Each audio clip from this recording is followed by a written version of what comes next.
Imagine getting paid just for sharing your thoughts on products and services you use every day. With Survey Junkie, it's that simple. Click on the link in the video description to discover how you can start earning today by taking surveys. Dr. Michael Mosley was one of Britain's most well-known doctors, who rose to fame with television appearances and a string of best-selling diet books. This morning police discovered his body Greek island of Symi, around 30 minutes walk from the village of Peti, where he was last seen. A major operation had been underway to find the famous doctor after he vanished while hiking alone in Greece on Wednesday. Dr. Mosley's grown-up children Alex, Jack, Dan and Kate are on the island along with their mother and his wife Claire Bailey. Here Mail Online looks back at his life and sparkling career. Born in Calcutta, India, Dr. Michael Mosley attended boarding school in England before reading PPE at Oxford.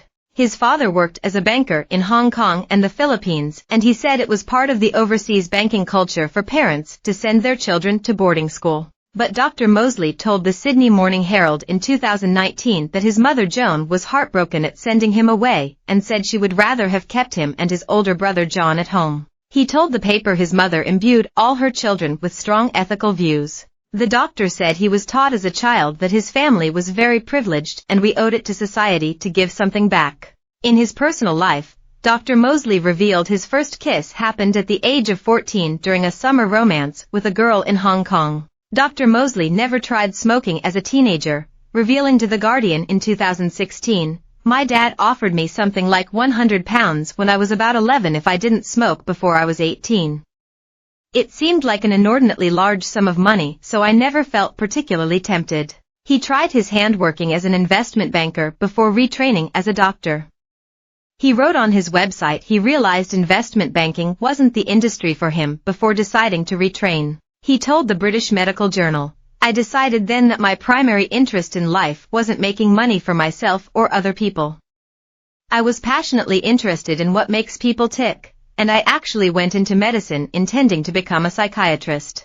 Dr. Mosley studied medicine at the Royal Free Hospital in London, and although he enjoyed his medical studies he became disillusioned after a disappointing practical placement. He recalled, "When I did my psychiatry placement, I didn't find it as enticing as I'd hoped it would be, and the general mood of psychiatry at that time was not very positive.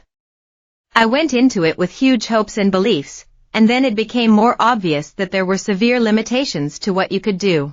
Michael applied for the role of trainee assistant producer after he realized psychiatry was not for him. He revealed in 2004, "I went on holiday to Greece, and I had 2 telegrams that I wrote in my hand.